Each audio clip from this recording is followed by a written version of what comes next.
Hey there, beautiful people. This is Gina Robinson, and you are listening to the Renew podcast.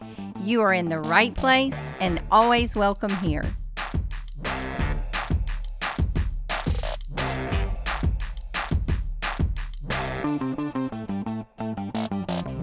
All right, ladies, we are back at the Renew podcast, and my sidekick and my senior pastor and one of my very good friends is with me, Pastor Lauren. Hi. We are excited to be back because we get to talk about one of our favorite books right now. Yeah. And we're both learning so much that we just wanted to share it with you guys. So much. It is your lucky day. But we have been talking about the book Soul Care, so I don't want to really delay because there's so much really goodness in it. And I have enjoyed really kind of reevaluating some things and discovering some things too that I didn't really realize about that was really kind of happening with my emotional health, which leads us to what we have been preparing for on the women's side of ministry at Open Door, which is our Day of Renewal coming up March 29th. So you're welcome to investigate that, look at the registration, see if it's something you guys would like to do. Bring a friend, bring your mom, just bring yourself. Maybe you just want to come and just sit. We've got a wonderful day planned with some deep emotional work. So we are looking forward to that. But I'm going to dive into the statement that Deborah makes, and where she starts talking about communication with community and how we were made to be connected. And she starts off talking about really where connection first began, which was in the garden. And I know that sounds elementary, but it was kind of a wake up moment for me because I'm thinking of, oh yeah, the upper room. Or yeah, when Jesus like called the disciples, he called the 12, that's when true like connection. And that's incorrect. She really goes back to the very beginning because we were created for a relationship, but Adam needed a helper. And so Lord did this marvelous work and took a rib. And, this is how this couple was kind of started doing community together in the garden. Now, we know things kind of went haywire while they were there. But that was a true connection and a picture of community starting then in Genesis. But she makes this statement, and it says this: we have exchanged the intimacy of vulnerability for the safety of loneliness. And I just kind of wrote outside this. I took a lot of notes, and so I'm going to read it. But the culture of isolation and loneliness, and in parentheses, it says age 45 and over are reporting having loneliness and feeling this way.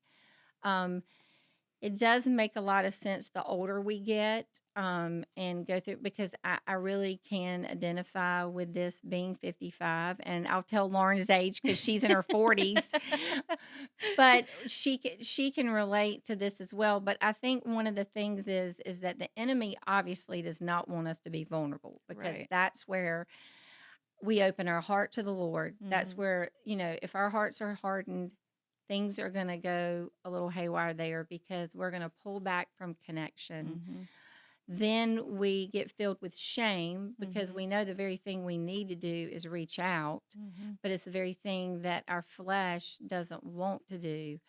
And so it really does take, the work of the Holy Spirit. But being vulnerable is the place where we can meet God and He can meet us, and where others can too. And so talking about the intimacy and the loneliness, we know that we have gone through a huge few years of this because of the situation with COVID created this social interaction without connecting with people.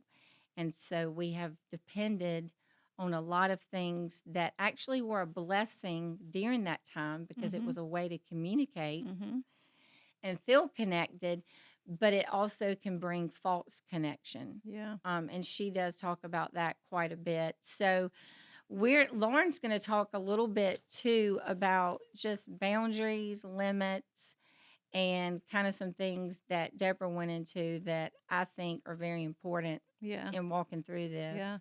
I did want to mention before moving on that it was so intriguing to me that she talks about in that specific chapter that the suicide rate for prisoners who are in solitary confinement, I can't remember what that rate was, that go through with suicide was high. Not only that, but people that have been in solitary confinement Yeah. after prison, the suicide Yes. rate is really high. And so it's the things that on the surface level we can read a statistic like that and think, "Oh my gosh, yeah, I can see how that would be possible." But sometimes what we don't do is look within ourselves and see the places that when, and speaking for myself, when I've become unhealthy and I withdraw, that's where I'm most vulnerable to the enemy to believe the Mm-hmm. lies that he's saying because I don't have that buffer, that iron sharpening iron. And again, it doesn't have to be 5 people, just pick one or Yeah. two Yes. that you feel safe with. But that to me is like the biggest trap of the enemy. And I know with COVID, she talks about that in the book too, about how that was what everybody viewed as so safe as social distancing. And that's been the very thing that has kind of spurred on even more anxiety because Yeah. we have become, overall a more withdrawn It society. And has. It's created this. It's not a healthy rhythm. It's created mm-hmm, something unhealthy in us when really it was meant these other ways we can communicate, and it started off being a good thing, but it ended up because it lasted so long. yeah, It's yeah, it created a rhythm and a cycle because it has lasted so long. yeah, I don't want to like be amiss and not mention I do believe that over these times where we have been in those isolation, maybe old habits and old strongholds that we had, and she mentioned pornography, mm-hmm. shopping apps, binge watching on Netflix. Because Coping let's just think mechanisms. about it. Yeah. We watched some really good shows and things Mm-hmm. during that during that series. And that, so there are some things that came out of it. Yeah, watching shows and Netflix, but if you if you're at a place where and a pace that has become unhealthy in your life and you're Yeah. using that to numb out, that is the Mm-hmm. one thing that she talked about is, are you using the things that you enjoy to numb out when you are in emotional pain? Yeah. Because feelings are a signal, and they actually like drive our emotions. Mm-hmm. So, like, if we're pressing down our feelings and Mm-hmm. not identifying them, um, that can be a whole nother thing. Lauren mentioned the suicide rate and the loneliness. And I cannot imagine anybody that's ever been through that with a family member. I know that just knowing the isolation and people feeling like they don't have a way out Mm-hmm. is awful. But then the other thing that I want to mention about community that I forgot to mention was that those that have friendships, and not just multiple friends, I'm talking about that you have true connection with people, that you can call on for help, that you can wrestle through the hard things in life and the good things in your life with, you are in a very advantage to those that don't, Mm-hmm. because it says that the rate of dying early raises like 32% Wow. for those that don't have friends. Now, we know that there's somebody out there that's an outlier, Mm-hmm. but I do know from studies and stuff that relationally it's good for our brain. Mm-hmm. Just like we talked about walking the last time, the other episode, these are things that help us in creating community and things like that. So I encourage you, if you're in a bad bout right now, Mm-hmm. I am the first one to tell you that I am an extrovert, but you can step back and process. Just don't do it too long, Yeah. Yeah. because I, Well, even looking at Jesus's life, scripture says he often withdrew to yes, really spend time with the Father, but then he went back out. And so I think that's where sometimes, if we're not careful, we can get on like very polar opposite places where, and we'll talk about this in a minute with Mm. boundaries, we can be boundaryless Yes. and fill our time with people, places, and things because we don't want to deal with the feelings. Yes. Or we can go polar opposite and withdraw too much and find things that to cope with, like the things that you were listing out, I instead know. of really modeling after Jesus. And he went in, he went out. And that was a rhythm in his life to hear from the Father. And then he went back out and had community. It wasn't like, and she says this in the book Mm. about how she was always, she didn't use the word irritated. I could just tell by the way she was writing it. She was like, it's so absurd that people, didn't think Jesus had boundaries because he clearly did. Yes. But that's always like, you find people who don't love boundaries and they live their life one way. And then you find the unhealthy version of boundaries, which is essentially putting up walls Yes. and walling yourself in. Yeah. So going back to the whole premise of the book, it really is about finding a rhythm and a pace. It's Yes. not necessarily this is right and this is wrong.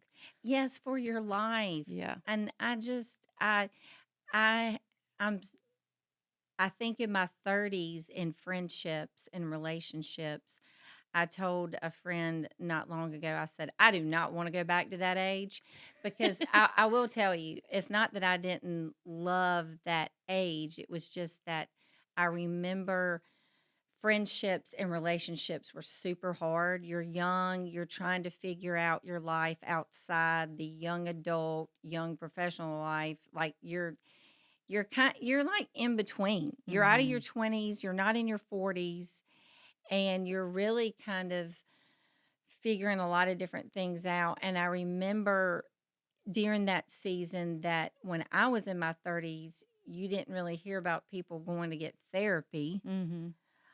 There wasn't people before us like doing it heavily. Like you had to be in a major crisis in your life Mhm. to go to therapy. Mhm. You didn't go for preventative measures. You Mhm. went if something was absurdly wrong or you were strung out on drugs. Like it just had to be awful. Mhm. And I can't appreciate about the age now is that we may differ, like we were raised by the baby boomers. Yep. And so our parents did the same thing. They lived, no, they worked, no, they lived, they lived to work. Mhm. Generations past us, they work so they can live. That's right. They have this aspect of fun that yes, we can learn from, and then we have this aspect of work ethic that they can learn from. Mhm.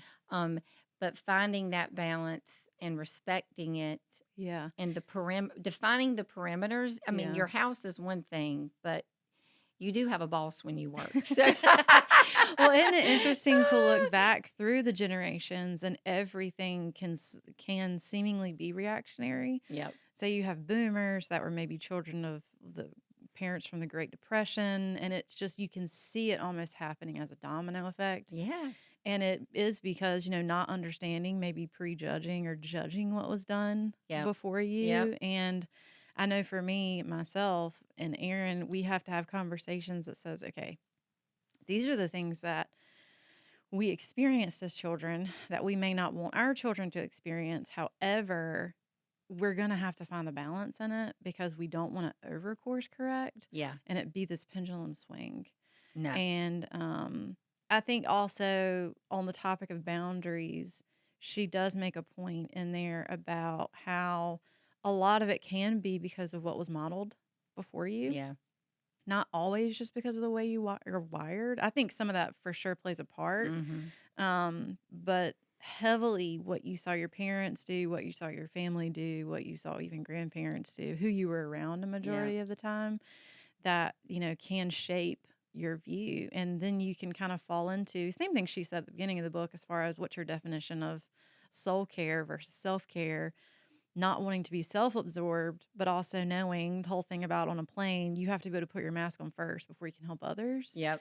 It has for sure caused me to take an inward look of, well, where did I have that perspective? Where did that first start? And Um, on the topic of boundaries, one of my favorite things that she does is talk through the three, I guess, in her particular book, about the three buckets of boundaries as far as having good boundaries with time, having good boundaries with emotions, and then having Mm-hmm. good boundaries with the energy that you're spending. And I think so often we can look at it just as one-sided and think, well, I'm, saying no to things and saying yes to the right things, on a calendar, Yeah. but do I have good boundaries within my mental energy and emotion? Yeah. Am I just spending it limitlessly on people that I shouldn't be? And, really focusing in on, this is my small circle. This is where I'm going to spend a majority of my Mm-hmm. energy because this is what's most beneficial for me, my family, those closest to me, Yeah. not necessarily spending it on. I can't remember what that quote is, but it's something that's like super catchy the last couple years. It's, if you don't take, what was it? I mean, it can be a little overreactionary. Don't take criticism from somebody you wouldn't ask advice from, or Yeah. something Yeah. like Yeah. that. Like, Yeah. kind of saying like, hey, don't get so consumed with negative feedback from somebody that you're not really wanting to live your life like. And that can be so hard, especially if you're living on social media. And nowadays, everybody has a comment about everything, everybody has an opinion. Yeah. And I mean, I can't imagine the things that the influencers have to navigate and deal with, as far as they could be talking about putting their kid's hair in a barrette and somebody would say, "Oh my gosh, don't do that." Yeah. Oh yeah. Oh yeah. But it's balancing not just the boundaries within you, what you live in, as far as Mm-hmm. how you spend your time, but it is all the other things, as far as, not spending emotional energy on things you can't control. I know, and I think that's I think that's such a great point about the calendar, because I can look at my calendar and go, why am I so tired? Like Mhm. I'm not really I've really done my calendar okay. Feel really And I good with it on paper. and I'm doing better with creating some margin, but I think it really comes back to what you said that she was talking about, is that you have to know like how much of yourself in those all those things you're doing, what it's going to take. Mhm. It's not just an appointment on the calendar, because really every person, whether it's a work appointment, whether it's even a family appointment, whether it's taking your kid to the doctor, whether it's taking your dogs to the vet, I mean, it can be anything. Mhm. And the matter of time that it takes and the energy, I have absolutely learned that this is where I don't know if it's adaptations and being an only child growing up, but I absolutely need time to refuel. Mhm. And so, extrovert, introvert, call it whatever you want. I am an extrovert, but I do need time to refuel. And I've always been like that. So if I have too much of one thing, then I get stressful, I get anxiety. I'm like, I just need time Mhm. to take a step back. And then if I find that I don't do that, that's when I get really frustrated. And I'm Yeah. like, well, I should be frustrated at myself, because I'm the one that didn't set the boundary. Yeah. Like for me Yeah. too. Well, I think she also does a great job about navigating, which is what I appreciate probably the most about her, is that she's not, the way I read the book, you might have a different perspective. She's not really black and white, Mm-mm. which is good for a personality like me, because I am very much like, okay, give me my set of rules, give me my things, give me my boundaries, tell me what I can do, what I can't do. But with this specific topic, I think she does an excellent job of laying out, the reality is you're going to have some relationships that are just, you're just giving out. Yeah. And you're going to need other relationships that are life giving.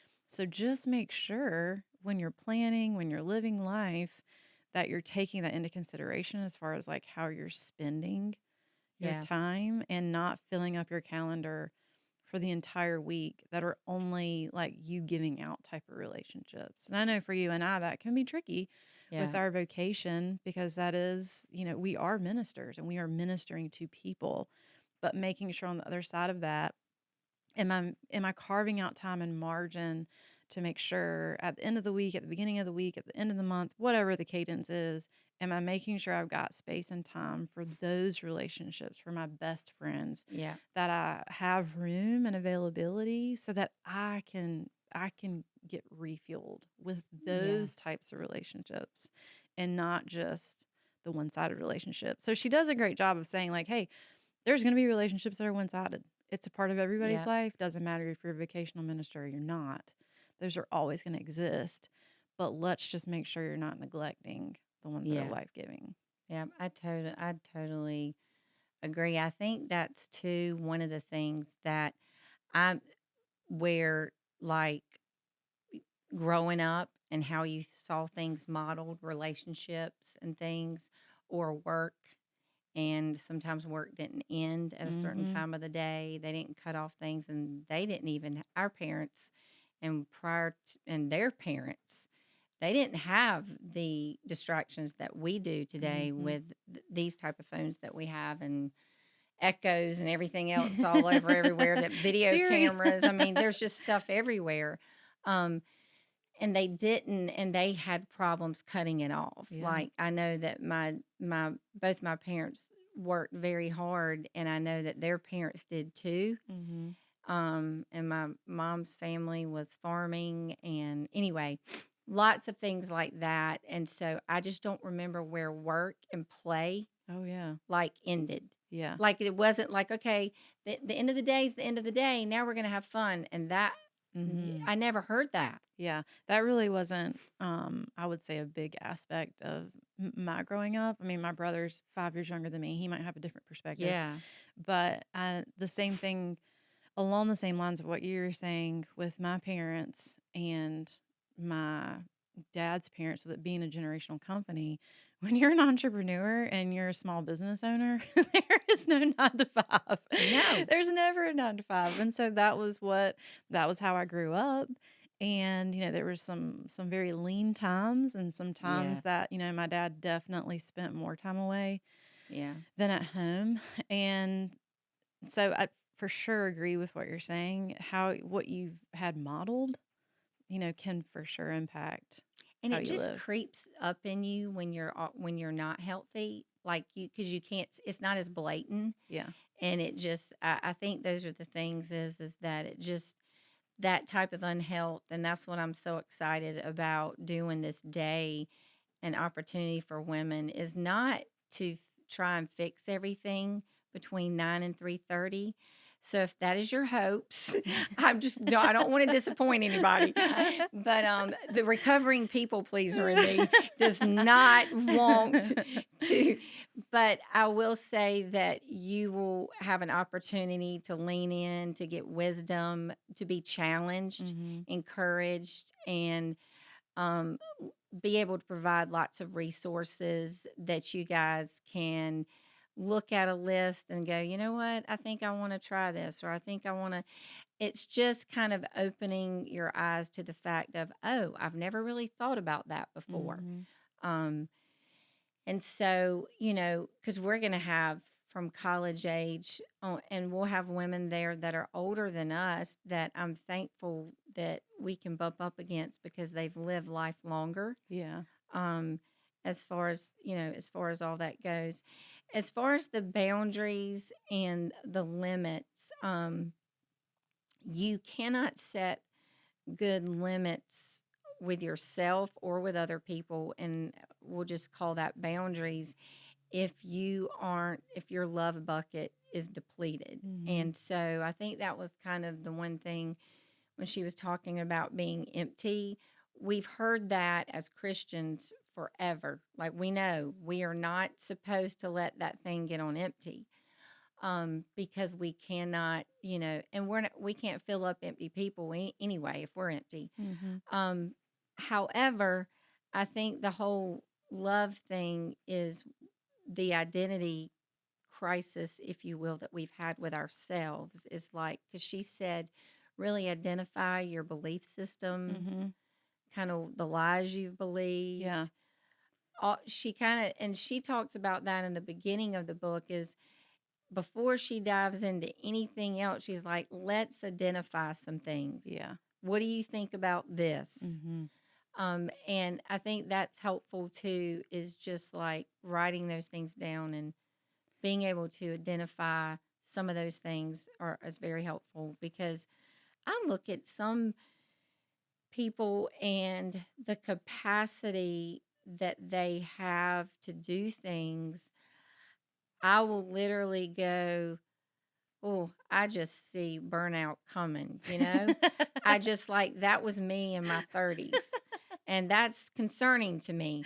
However, I wouldn't have listened to anybody, I you know? know. I was gonna say it wouldn't I have just- mattered if No, somebody would have told me no, no. differently. That's what I'm saying. It was like, you're going to tell this strong willed only child that um, it just, I had to like experience, that a lot, obviously a lot myself. But anyway, so is there any other things that she talked about triage, you said?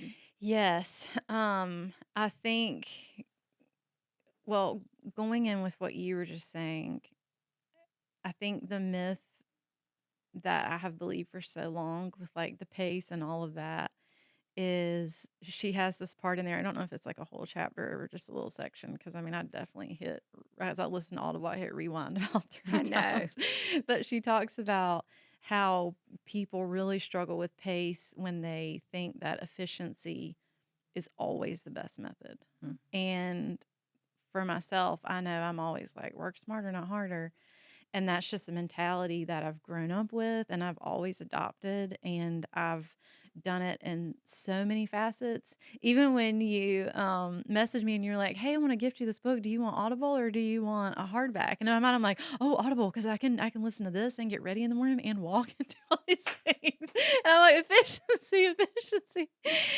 And it's not that that's bad all the time, but she does a great job of saying like, hey, efficiency is not intentional, Mhm. and that can't be your only method. Yeah. So you can't really take time to identify those things if you're not sitting still. If No. you're so constantly worried about efficiency, it's going to be very hard to become self-aware in those areas. But the other thing, to close out, that I thought, even having her husband who's a doctor or something in the medical field, Yeah. I thought she did an excellent job of describing, okay, so you've identified all these things, what do you do? And she equates it to like a triage. If somebody comes into the emergency room and they've got, probably none of this is reality because I'm not in the medical field. If they've got a headache or a broken arm and they're not breathing well, the first thing those medical professionals are going to do is like, what's the one thing that's going to like save your life? Like it might not be a broken toe, but if you're not breathing well, if you're having heart problems, let's address Mhm. that first, Yeah. instead of looking at, let's address all 50 things at once. And for me, after I read that book, there were parts like the efficiency part that I have to go back and put in priority order because I can't tackle all of it. And we're all on a Mhm. journey.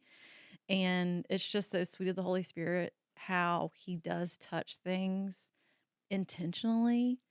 And it's not ever to be in a rush. He No. is in it for the long game. And so I think that's just my challenge, as well as my encouragement to anybody who either reads the book or attends Day of Renewal. Kind of what you were saying, like, this is Yes. not going to be a fix all.